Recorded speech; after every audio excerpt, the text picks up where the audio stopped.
முஸ்லிம் சமூகத்தினுடைய முக்கியமான சில விடயங்கள் தொடர்பாக சபையில் நான் பேசலாம் என்று நினைக்கின்றேன். இந்த நாடு சுதந்திரம் அடைந்தது முதல் இந்த நாட்டிலே 1947ஆம் ஆண்டு முதலாவது அமைச்சரவை ஹொனரபிள் D.S. செனநாயக் அவர்கள் தலைமையில் அமைந்த போது 14 அமைச்சர்களை கொண்ட அந்த அமைச்சிலே மர்ஹூம் டாக்டர் D.B. ஜாயா அவர்கள் முதலாவது அமைச்சராக இருந்தார்கள். அதனைத் தொடர்ந்து 1952ஆம் ஆண்டிலே ஹொனரபிள் டட்லி செனநாயக் அவர்களுடைய அமைச்சரவையிலே மர்ஹூம் டாக்டர் M.C.M. கலீல் அவர்கள் அமைச்சராக இருந்தார்கள். அதேபோன்று 1956ஆம் ஆண்டு SWRD பண்டாரநாயக் அவர்களுடைய ஆட்சியிலே மர்ஹூம் CAS மரைக்கார் அவர்கள் முக்கியமான கேபினட் மினிஸ்டராக இருந்தார்கள். அதேபோன்று தொடர்ந்து வந்து 1970ஆம் ஆண்டு ஸ்ரீமாவோ பண்டாரநாயக் அம்மையாருடைய ஆட்சியிலே மர்ஹூம் அல்ஹாஜ் டாக்டர் பதியுதீன் அவர்கள் அமைச்சராக இருந்தார்கள். இப்படி கடந்த 80 ஆண்டுகளாக 47ஆம் ஆண்டு தொடக்கம் 80 ஆண்டுகளாக 24ஆம் ஆண்டு வரையும் ஒவ்வொரு அமைச்சரவையிலும் ஒருவர் இருவர் சில சந்தர்ப்பங்களில் 5 பேர் அமைச்சர்களாக இருந்திருக்கிறார்கள். ஆனால் கடந்த அனுரகுமார திசாநாயக் அவர்கள் ஜனாதிபதி பதவியேற்று அவருடைய அரசாங்கம் அமைத்ததன் பின்னர் அந்த அமைச்சரவையிலே ஒரு முஸ்லிம் ஒரு நபர் கூட அமைச்சராக நியமிக்கப்படவில்லை. இந்த விடயங்களை பற்றி நாங்கள் பேசிய போதெல்லாம் எங்களுக்கு சொல்லப்பட்ட பதில், முஸ்லிம்களிலே அனுபவம் உள்ளவர்கள் அல்லது தகுதியானவர்கள் குவாலிஃபைடாக்கள் இதில் இருக்கவில்லை என்று அவர்கள் சொன்னார்கள். கௌரவ பிரதிசபாநாயகர் அவர்களே, இந்த சபைக்கு தலைமை தாங்கிக் கொண்டிருக்கின்ற நீங்கள் ஒரு MBBS டாக்டர் ரிஸ்வி சாலி, நீங்கள் மிகச்சிறந்த ஒரு அரசியல் பின்னணியை கொண்ட ஒருவர், நீண்ட காலமாக இந்த JVP கட்சியில் அங்கத்தவராக இருந்த ஒருவர். அதே போன்றுதான் ஒரு வைத்தியர் நீங்கள் மிகச்சிறந்த ஒரு வைத்திய நிபுணர். அதே போன்று பொறியியலாளர் அக்ரம் அவர்கள் ஒரு BSc என்ஜினியர், மொரட்டுவல் பல்கலைக்கழகத்திலே படித்த ஒரு என்ஜினியர், நல்ல அனுபவம் உள்ள ஒருவர். அதே போன்றுதான் எங்களுடைய கௌரவ டிப்யூட்டி மினிஸ்டர் முனீர் முலஃபர் அவர்களும் ஒரு கிராஜுவேட் BSc ஒரு BA பட்டதாரி அவர்கள். அதே போன்று ஹொனரபிள் ஆதம் பாவா எங்களுடைய பாராளுமன்ற உறுப்பினர் ஒரு BSc சயின்ஸ் கிராஜுவேட் டீச்சர் அவர். அதே போன்று ஹொனரபிள் அஸ்லம் அவரும் ஒரு பட்டதாரி ஒரு ஆசிரியர். அதே போன்று அங்கிருக்கின்ற எல்லா அநேகமான பாராளுமன்ற உறுப்பினர்களும் 3 மொழிகளிலும் பேசக்கூடிய ஆற்றலுள்ள கல்வியிலே மிகச்சிறந்த பட்டங்களை பெற்றவர்கள். அதே நேரம் அவர்கள் சோமவன்ச அவர்களுடைய காலத்திலிருந்தே இந்த JVP கட்சியிலே இருக்கின்றவர்கள். ஆகவே இவர்களை விட தகுதியானவர்களை விட நாங்கள் உங்களுடைய இருக்கின்ற அமைச்சரவை எடுத்து பார்க்கின்ற போது சில ஓலவல் கூட படிக்காதவர்கள் கூட, பாடசாலைக்கு செல்லாதவர்கள் கூட உங்களுடைய அமைச்சரவையில் இருக்கிறார்கள். அதே போன்று ஏலவல் பரீட்சை எழுதாதவர்கள் பலர் இருக்கிறார்கள். அதே போன்று சாதாரண டிப்ளோமாக்களை முடித்தவர்கள் பலர் உங்களுடைய அமைச்சரவையில் இருக்கிறார்கள். ஆகவே இந்த முஸ்லிம் பாராளுமன்ற உறுப்பினர்கள் அவர்கள் படித்திருக்கிறார்கள், 3 பாஷையும் தெரிந்தவர்கள், நன்கு பட்டங்களை பெற்றவர்களாகவே நல்ல அனுபவம் உள்ள ஒருவரை நீங்கள் நியமிப்பதில் எந்த பிரச்சனையும் இருக்க முடியாது. ஏனென்றால் இது முஸ்லிம்களுடைய உரிமை. கடந்த 80 வருடங்களாக நாங்கள் அனுபவித்து வருகின்ற ஒரு உரிமைதான் இந்த நாட்டினுடைய ஆக உயர்ந்த தீர்மானங்கள் எடுக்கின்ற அமைச்சரவையிலே ஒரு முஸ்லிம் ஒரு உறுப்பினராக இருப்பது. அந்த உரிமை மறுக்கப்பட்டிருக்கிறது. அதனைத் தொடர்ந்து பல குழுக்கள் நியமிக்கப்பட்டிருக்கிறது, பல ஆணைக்குழுக்கள், பல கமிஷன்கள், குறிப்பாக கல்வி அமைச்சிலே பல நியமனங்கள் இடம்பெற்றிருக்கிறது. ஆனால் அநேகமான குழுக்களிலும் அந்த முஸ்லிம் உறுப்பினர்கள் நியமிக்கப்படாமை மிக ஒரு கவலையான ஒரு சம்பவமாகும். அதே போன்றுதான் இறுதியாக இப்பொழுது எல்லை நிர்ணய ஆணையக்குழு நியமிக்கப்பட்டிருக்கிறது. இந்த எல்லை நிர்ணய ஆணைக்குழு என்பது ஒரு முக்கியமான ஆணைக்குழு. கௌரவ சபாநாயகர் அவர்களே, இது இந்த நாட்டினுடைய பாராளுமன்ற தேர்தல்கள் வருகின்ற போது எல்லைகளை பிரிப்பதற்காக ஜனாதிபதியால் சட்டத்தால் நியமிக்கப்படும் ஆணைக்குழு. அந்த ஆணைக்குழுவும் சுதந்திரம் கிடைத்த நாள் முதல் இன்று வரையும் 25ஆம் ஆண்டு வரையும் அந்த குழுக்களிலே 3 பேர் இருப்பார்கள். சட்டப்படி ஒரு முஸ்லிம் தொடர்ச்சியாக இருந்திருக்கிறார்.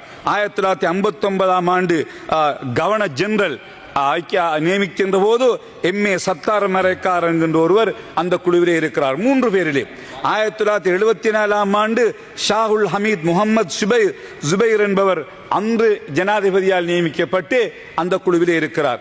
1988ஆம் ஆண்டு அப்துல் மஜீத் முகமது ஷஹாப்டீன் AMM ஷஹாப்டீன் அவர் அந்த தேர்தல் ஆணைக்குழுவிலே இருக்கிறார்.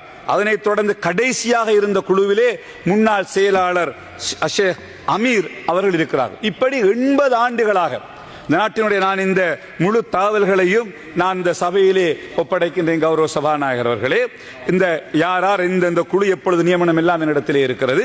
80 ஆண்டுகளாக நாங்கள் அந்த உரிமையை அனுபவித்து வருகிறோம்.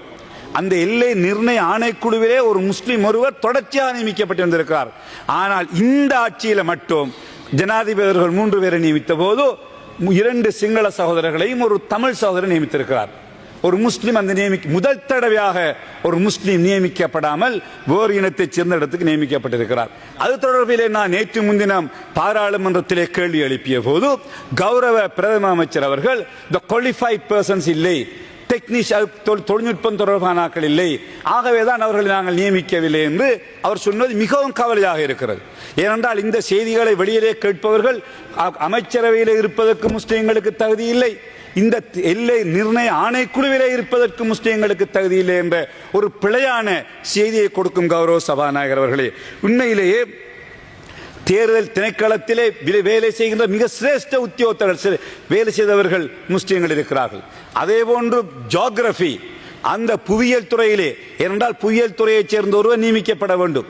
இப்பொழுது நியமிக்கப்பட்டவரை விடவும் அனுபவம் உள்ள பேராதனை பல்கலைக்கழகத்திலே பேராசிரியராக கடமையாற்றிய பேராசிரியர் நௌஃபல் அவர்கள் இங்கே இருக்கிறார்கள்.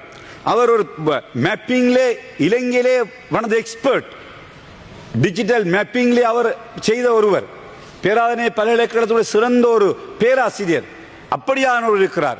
அதே போன்று நிர்வாக உத்தியோகத்தர்கள் என்று வருகின்ற போது முன்னாள் செயலாளர் சிரேஷ்ட கடைசியாக கடந்த 2-3 மாதங்கள் வரையும் விஞ்ஞான தொழில்நுட்ப அமைச்சினுடைய செயலாளர் கடமையாற்றிய ஷேக் நபவி அவர்கள் இருக்கிறார்கள். முன்னாள் இந்த ஆணைக்குழு கடமையாற்றிய செயலாளர் அமீர் இருக்கிறார். இப்படி பலர் இருக்கிறார்கள். ஆகவே தகுதியானவர்கள், 3 பாஷையும் தெரிந்தவர்கள், மிக தெளிவானவர்கள் இருக்கின்ற போதெல்லாம் ஏதோ ஒரு காரணங்களை சொல்லக்கூடாது. இது எங்களுடைய உரிமை. 80 வருடங்களாக இந்த சமுதாயம் அனுபவித்து வருகின்ற உரிமை. இது நாங்கள் எந்த காரணம் கொண்டு விட்டுவிடக்கூடாது. ஆகவே கௌரவ சபாநாயகர் அவர்களே, நாங்கள் இது தொடர்பிலே ஏதாவது நாங்கள் இந்த விடயங்களை பற்றி பேசுகின்ற போது நாங்கள் இனவாதிகள், இனவாதத்தை பற்றி பேசுகின்றோம் என்று எங்களை பார்த்து சொல்கிறார்கள். நாங்கள் இனவாதம் பேசவில்லை. ஒரு இனத்தை பற்றி, ஒரு இடத்திலே பிரச்சனையை பற்றி, ஒரு இனத்துக்கு இருக்கின்ற உரிமையை மறுக்கின்ற போது அதை பேசுவது எங்களுடைய கடமை. எனக்கு வாக்களித்த மக்கள் எனக்கு சொன்னதெல்லாம் உன்னுடைய சமூகத்துக்காக நீ பேசு, முடியுமான ஒரு சமூகத்தில் உரிமைகளை பெற்றுக் கொள்வதற்காக நீ போராண்டுதான் எங்களுக்கு வாக்களித்திருக்கிறார்கள். ஆகவே எங்களுடைய கடமை. ஆகவே கௌரவ சபாநாயகர் அவர்களே, அரசாங்கத்திலே இருக்கின்ற முஸ்லிம் எம்பிக்கள், இது நீங்கள் இருக்கிறீர்கள், நாங்கள் கடந்த ஆண்டுகளில் இருந்தோம், நாளை இன்னும் வருவார்கள். ஆனால் நீங்கள் இவ்வாறான ஆணைக்குழுக்களிலும் இவ்வாறான அமைச்சரவையிலும் எங்களுடைய உரிமைகளை விட்டுக் கொடுத்து எங்களுக்கு முஸ்லிம்கள் தேவையில்லை, யார் இருந்தாலும் பரவாயில்லை என்று சொல்லி தீர்மானித்து விட்டால் அடுத்த முறை வருகின்ற அரசாங்கங்களுக்கு முஸ்லிம்களை முற்று முழுதாக இந்த குழுக்களிலிருந்தும் அமைச்சரவையிலிருந்தும் நீக்கி தனியான தீர்மானங்களை எடுப்பதற்கான ஒரு சந்தர்ப்பத்தை நீங்கள் வழங்குகிறீர்கள். ஆகவே நீங்கள் எல்லோரும் அல்லாஹ்வுக்கு மறுமொழி சொல்லியாக வேண்டும். உங்கள் மீது இருக்கின்ற மிகப்பெரிய கடமை எங்களுடைய சமூகத்தில் கிடைக்க வேண்டிய உரிமைகளை பெற்றுக் கொடுக்க வேண்டிய எங்களுடைய மூதாதையர்கள், எங்களுடைய அறிஞர் சித்திரபை, DB Jayah, doctor MCM Kaleel, doctor பதீதி மஹமூத், சர் ராசிக் ஃபரீத் போன்ற எங்களுடைய அட்வொகேட் அப்துல் காதர் போன்ற எங்களுடைய தலைவர்கள், மூத்த தலைவர்கள் போராடி பெற்று தந்த உரிமை. ஒரு தொப்பியை போட்டுக்கொண்டு நீதிமன்றத்துக்கு சென்ற போது துருக்கு தொப்பியுடன் கோர்ட்டுக்கு வரக்கூடாது என்று சொன்ன போதுதான் அட்வொகேட் அப்துல் காதர் மிகப்பெரிய போராட்டத்தை செய்து ஒரு தொப்பி போடுகின்ற உரிமையை கூட அவர் எங்களுக்கு பெற்று தந்தார். ஆகவே கௌரவ பிரதி சபாநாயகர் அவர்களே, கௌரவ பாராளுமன்ற உறுப்பினர்கள் இந்த விடத்திலே கவனம் செலுத்த வேண்டும். யாரும் ஆட்சி செய்யலாம், ஆனால் எங்களுடைய பிரதிநிதித்துவத்தையும் எங்களுடைய உரிமைகளையும் பாதுகாப்பது எங்களுடைய கடமையாகும். நாங்கள் இனவாதம் பேசவில்லை. சில சில்லறைகள் கேவலம் பிரதேச சபைக்கு கூட போக முடியாத சில்லறைகள் எல்லாம் குப்பைகள் எங்களை பற்றி இனவாதிகள் சொல்லுகிறார்கள். எங்களுடைய உரிமை, எங்களுடைய சமூகத்தினுடைய பிரச்சனைகளை பற்றி பேசுவது எங்களுடைய கடமை. அந்த அடிப்படை நாங்கள் பேசிக் கொண்டிருக்கிறோம். ஆகவே கௌரவ சபாநாயகர் அவர்களே, இந்த விடயத்திலே கௌரவ முஸ்லிம் பாராளுமன்ற உறுப்பினர்கள், அரசாங்கத்திலே இருக்கின்ற பாராளுமன்ற உறுப்பினர்கள் ஜனாதிபதியோடு பிரதமரோடு அரசாங்கத்தோடு பேசி எங்களுடைய உரிமைகள் நிலைநாட்டப்படுவதை எந்த ஒரு சூழ்நிலையிலும் எந்த காரணங்களை சொல்லியும் எங்களுக்கு வழங்கப்பட்ட உரிமைகளை இல்லாமலாக்குவதற்கு உதவி செய்யக்கூடாது என்று கேட்டு விடைபெறுகிறேன். நன்றி.